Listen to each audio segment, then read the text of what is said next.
नमस्कार स्टूडेंट्स, आइए समझते हैं प्रकाश के परावर्तन और अपवर्तन पर आधारित 50 बेहतर सवाल हम आपके लिए लेकर आए हैं।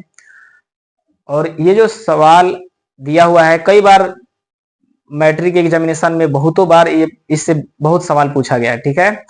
और कंपटीशन के एग्जाम में पूछा गया है, लेकिन आपके लिए मैं जो सिलेबस है 10वीं का उसी आधार पर बता रहा हूँ।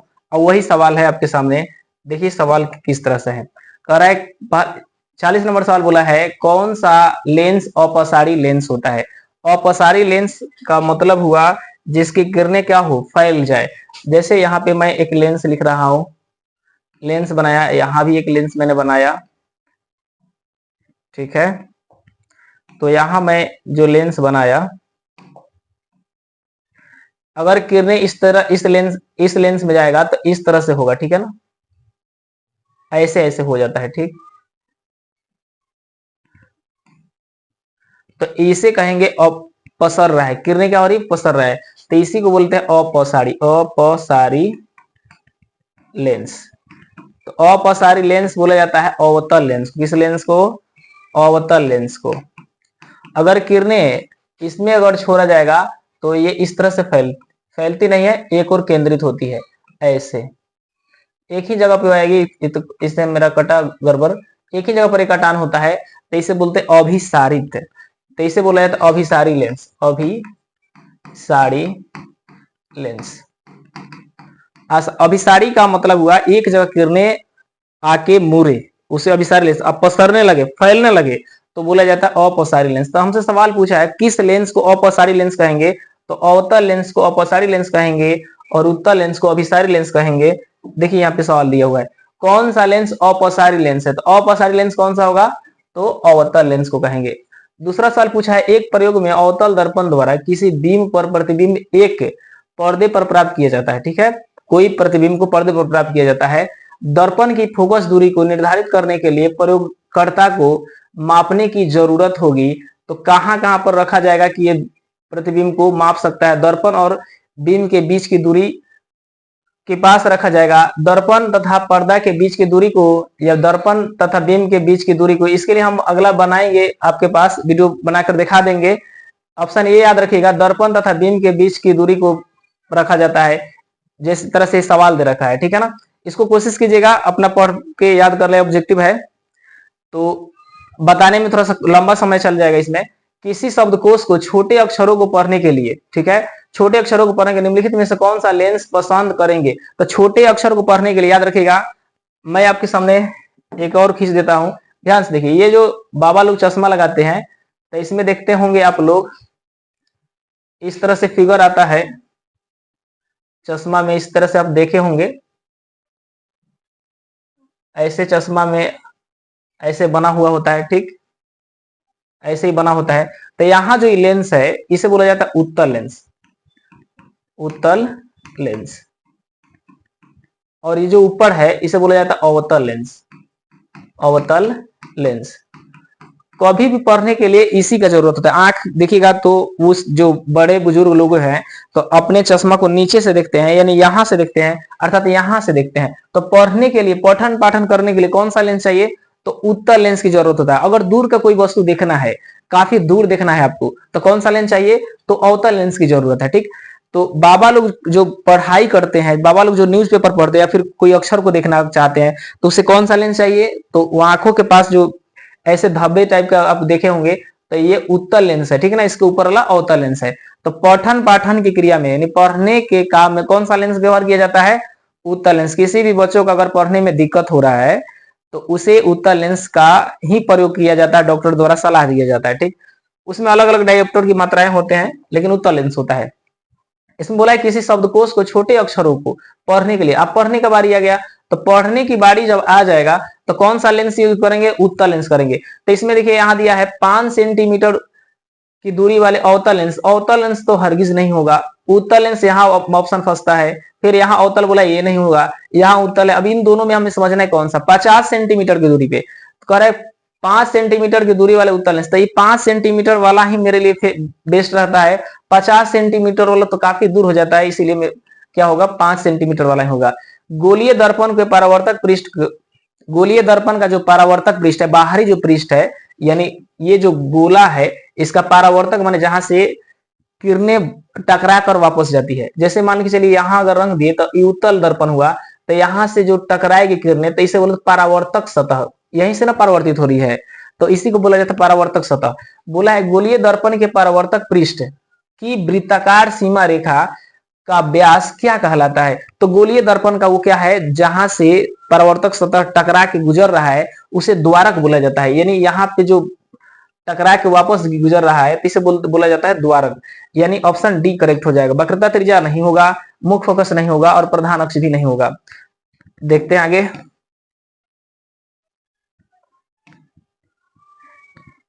देखिए उसके बाद बोला है निम्नलिखित में से कौन सा उत्तल दर्पण, उत्तल दर्पण की बात है कि फोकस दूरी जिसकी वक्रता त्रिज्या 32 सेंटीमीटर है। तो आप भी जानते हैं दर्पण में कोई भी हो, आर बराबर क्या होता है, 2f होता है, आर बराबर 2f होता है। जैसे मैं मान लिया, मान क्या आर बराबर 2f होबे करता है, जान लीजिए आर बराबर 2f होता है। तो आर का दिया हुआ है 32 सेंटीमीटर और 2 गुने एफ, यहाँ एफ पूछा है, तो 2 में 16 बार में कट जाएगा, तो एफ का वैल्यू कितना आ गया, तो 16 सेंटीमीटर हो गया। तो एफ का जो फोकस दूरी होगा कितना होगा, 16 सेंटीमीटर हो जाएगा। तो ऑप्शन देखिए 16 है कहीं पे, -16 हो नहीं सकता, +16 होगा, ये -8 हो नहीं सकता, या +8 हो नहीं सकता। ठीक, आगे हम बढ़ते हैं। सॉरी तो कट गया, इरेजर का इस्तेमाल कर लिया जाए। आगे देखते हैं, करें यदि किसी बिंब के का प्रतिबिंब का आवर्धन ऋणात्मक है, आवर्धन जो है इसका ऋणात्मक है, तो उस प्रतिबिंब की प्रकृति क्या होगा? तो कभी भी जब निगेटिव होगा तो उसका जो प्रतिबिंब होगा वास्तविक होगा और उल्टा होगा। अगर आभासी कह रहा है और सीधा कह रहा है तो आभासी का मतलब होता है काल्पनिक, आभासी का मतलब काल्पनिक। काल्पनिक और सीधा तब होता है जब प्रतिबिंब जब प्रतिबिंब दर्पण के पीछे प्राप्त हो, और उत्तल दर्पण और समतल दर्पण से ऐसा प्रतिबिंब आभासी प्राप्त होता है और सीधा प्राप्त होता है। तो ऋणात्मक में अगर पूछ दिया जाए ऋणात्मक कब होगा, माइनस में कब होगा उसका प्रतिबिंब, तब प्रतिबिंब तभी माइनस में होगा जब वो वास्तविक होगा, और वास्तविक होता है तो साथ ही साथ उल्टा होता है, वास्तविक के साथ हमेशा ही उल्टा होता है। वास्तविक और सीधा, वास्तविक के साथ कभी भी सीधा नहीं आता है। अगर आपसे पूछा जाए वास्तविक है, तो वास्तविक है तो हर हालत में उसके साथ उल्टा होगा, हर हालत में उल्टा होगा। अगर आभासी है तो उसके साथ हर हालत में सीधा होगा। ये बात को आप याद रखिएगा, गठरी बांध लीजिएगा। वास्तविक के साथ उल्टा होता है, आभासी का एक और नाम है काल्पनिक। काल्पनिक होगा तो हर हालत में वो भी उसके साथ सीधा होगा, वास्तविक का ही नाम है, सॉरी आभासी का ही नाम है काल्पनिक। तो काल्पनिक के साथ हमेशा सीधा आएगा, आभासी के साथ हमेशा सीधा आएगा, वास्तविक के साथ हमेशा उल्टा आता है, और ये हमेशा ही निगेटिव में आते हैं, और ये हमेशा ही पॉजिटिव में होते हैं। ठीक, तो जो सवाल ये खत्म होता है यहीं पे। यहाँ देखते हैं हम लोग, बोल रहा है कि किसी बिंब का प्रतिबिंब आवर्धन ऋणात्मक कब होगा? ऋणात्मक तभी होगा जब वास्तविक और उल्टा होगा, आभासी सीधा नहीं हो पाएगा। ठीक, आगे सवाल देखते हैं, यदि किसी समबाहु त्रिभुज के में निर्गत कोण और विचलन कोण क्रमशः 40 डिग्री और 30 डिग्री है, तो आपतन कोण क्या होगा? निर्गत किरण और आपतन, निर्गत कोण और विचलन कोण दोनों ही जोड़ के आपतन कोण के बराबर हो जाता है। तो अगर 40 और 30 जोड़ लेते हैं तो 40 और 30 कितना हो जाएगा? 70 हो जाएगा। तो option D is the correct answer, 70 centimetre, 70 degree हो जाएगा। एक उत्तल लेंस की क्षमता 1 डायोप्टर है, उत्तल लेंस की क्षमता 1 डायोप्टर है, तो उस लेंस की फोकस दूरी क्या होगी? तब फोकस दूरी हमेशा ही प्लस में 100 सेंटीमीटर होगा, तो प्लस में जहां 100 होगा वही आंसर हो जाएगा। जैसे आप भी जानते हैं कि उत्तल लेंस की जो फोकस दूरी होती है, उत्तल लेंस की जो फोकस दूरी होती है हमेशा ही पॉजिटिव होता है, और अवतल लेंस की जो फोकस दूरी होती है, अवतल लेंस की जो फोकस दूरी हमेशा ही नेगेटिव होता है। इस बात को आप ध्यान में रखिएगा। और लेंस की क्षमता यानी P बराबर होता है 1/f होता है। तो इसमें दिया है 1 डायोप्टर है जिसमें 1/f ही दे रखा है। तो डायोप्टर, इस f को हम बदलेंगे सेंटीमीटर में हमेशा रहता है, तो इसे 1d को काट लेते हैं, 1 बराबर 1 डायोप्टर दिया ही है, 1 बराबर 1/1 यहाँ पे 100 लगा लेते हैं। तो ये जो है 100 ऊपर चला जाएगा तो 100 से गुना कर लेगा, अर्थात 1 बराबर 100/f तो एफ का जो वैल्यू हो गया, एफ का वैल्यू होगा 100। ये कभी भी अब लिखेंगे तो 100 सेंटीमीटर के रूप में दर्शाया जाता है, तो इसलिए एफ का जो मान है 100 सेंटीमीटर होगा। अगर यहीं पे उत्तल लेंस न रह के सवाल में अवतल लेंस रहता तो हम निगेटिव मान लिखते, यहाँ पर माइनस का चिन्ह दर्शाते। ठीक, देखिए जहां से दिया हुआ है उत्तल लेंस है, उत्तल लेंस होगा तो हमेशा ही फोकस दूरी क्या होगा, पॉजिटिव होगा। तब पॉजिटिव होगा तो इसीलिए 100 मैंने प्लस में लिया है, नहीं तो माइनस में ले रखता। ठीक, आगे बढ़ते हैं। यहां सवाल देखिएगा, निम्नलिखित में प्रकाश के रंगों में किस रंग का अपवर्तनांक अधिकतम होता है। अपवर्तनांक का मतलब क्या होगा, ध्यान से देखिएगा। आपको मैं पिछले वीडियो में बता रखा था, बैजा नहीं पीनाला, ऐसे लिखते हैं हम लोग, बैजा नहीं पीनाला, यहां से बैजा निह पीनाला,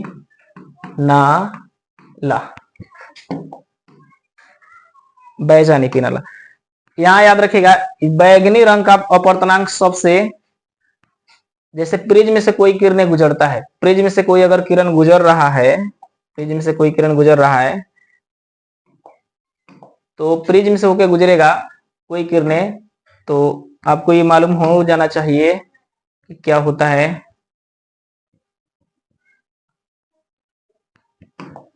प्रिज्म से जब होकर गुजरेगा किरण तो 7 रंगों में विभक्त हो जाता है। ठीक है, 7 रंगों में विभक्त हो जाता है, जिसका नाम है बैजानी पीनाला। तो सबसे ज्यादा आपसे पूछा जाए, सबसे ज्यादा प्रकिरणन, प्रकिरणन का मतलब होगा झुकाव, सबसे ज्यादा प्रकिरणन किस रंग का है, तो हम बताएंगे बैगनी का। बैगनी का बताएं, सबसे ज्यादा प्रकिरणन किसका होगा, बैगनी का। सबसे कम प्रकिरणन किसका होगा, अगर ज्यादा पूछ लिया जाए सबसे अधिक प्रकिरणन, और सबसे कम प्रकिरणन पूछेगा, कम प्रकिरणन, तो बताएंगे लाल का होगा। ठीक, दूसरा सवाल आपसे पूछता है विचलन, विचलन सबसे अधिक किसका, किस रंग का विचलन, विचलन का मतलब होता है मान लीजिए झुकाव, तो सबसे ज्यादा झुकाव किस रंग का होगा, तो बैगनी का, बैगनी का। सबसे अगर कम विचलन होगा, कम विचलन होगा तो किस रंग का होगा, लाल का। अगर आपसे पूछ लिया जाए तीसरा नंबर सवाल, अपवर्तनांक सबसे अधिक किस रंग का, अपवर्तनांक सबसे अधिक किस रंग का, तो आप बताइएगा बैगनी का, बैगनी का। और सबसे कम अपवर्तनांक पूछा जाए, कम अपवर्तनांक आपसे पूछा जाए तो बताइएगा आप लाल का, लाल का। अगर चौथा बात आपसे पूछा जाए, चौथी बात आपसे पूछा जाए तरंग धैर्य सबसे ज्यादा किसका, तरंग धैर्य, तरंग धैर्य सबसे ज्यादा, इसमें उल्टा हो गया, तरंग धैर्य सबसे ज्यादा पूछेगा मेरे प्यारे भाई तो लाल का बताइएगा। सबसे ज्यादा तरंग धैर्य किस रंग का होता है, लाल का। और सबसे कम किसका तरंग धैर्य होगा, तो सबसे कम तरंग धैर्य होता है बैगनी का। तो हमसे सवाल जो पूछा है अपवर्तनांक पूछा है सबसे अधिक, देखिए शायद अपवर्तनांक ही पूछा था, हाँ बोला निम्नलिखित में प्रकाश के रंग किस रंग का अपवर्तनांक सबसे अधिकतम होता है, सबसे अधिकतम अपवर्तनांक, यहाँ देखिए अपवर्तनांक तो बैगनी का इसमें दिया हुआ है, और हम भी आपको बैगनी ही बताए हैं। यहाँ देखिए सबसे अधिक अपवर्तनांक यहाँ लिखे हैं बैगनी का, सबसे कम अपवर्तनांक होता है लाल का। इस बात पे चारों अपने कॉपी में नोट कर लीजिएगा। यहाँ मैंने 4 नहीं सवाल बताए, लगभग 8 सवाल बताए। एक और 2 सवाल समझ लीजिए। यहाँ पे बीच में कौन सा रंग होता है मेरे प्यारे भाई, हरा रंग होता है। सब बीच वाला रंग कौन सा होता है, हरा होता है। प्रिज्म कितने सतह से मिलकर बना है, तो 5 सतहों से मिलकर बना है। प्रिज्म में प्रत्येक डिग्री का कोण कितना होता है, 60 डिग्री का कोण होता है। लगभग इसमें 10 सवाल मैंने ऑब्जेक्टिव का बता दिया है। ठीक, आगे बढ़ते हैं हम। तो बोला है पानी में डूबे हुए उत्तल लेंस की फोकस दूरी हवा में इसकी फोकस दूरी की अपेक्षा क्या होगा। तो पानी में अगर कोई उत्तल लेंस डूबा है तो हवा से क्या होगा, हवा से इसकी तुलना किया जाता है फोकस दूरी से, क्या होगा तो हमेशा ही उसका कम हो जाता है। कारण क्या है, क्योंकि अपवर्तनांक के बारे में आपको बता दिया था इसके पहले वाले वीडियो में। अगर आपको दूसरी बार समझना है तो फिर आप एक कमेंट करिएगा। ठीक, 50 नंबर सवाल देखते हैं। किसी दर्पण से आप चाहे कितनी ही दूरी पर खड़े हो, आपका प्रतिबिंब सदैव सीधा प्रतीत होता है। संभवतः वह कौन सा दर्पण है। सीधा अगर प्रतीत हो रहा है तो समतल दर्पण होगा। समतल दर्पण अगर ऑप्शन में है तो कर सकते हैं। तो यहाँ पे समतल भी दिया हुआ है और उत्तल भी दिया। सीधा कभी भी सीधा प्रतीत होगा, हमेशा सीधा प्रतीत। तो 2 दर्पण में सीधा प्रतीत होता है, एक समतल में और एक उत्तल में। अगर यहीं पे सवाल आपसे कह देता केवल समान सीधा, समान और सीधा लिख देता, समान और सीधा, तो मैं समतल को 100% मारता। लेकिन इसमें बोला है सदैव सीधा, समान सीधा नहीं बोला है। समान सीधा बताता तो हम समतल को मारते, लेकिन बोला है सदैव सीधा, तो समतल दर्पण और उत्तल दर्पण, तो ऑप्शन डी सही हो जाएगा, समतल और उत्तल दर्पण। ठीक है,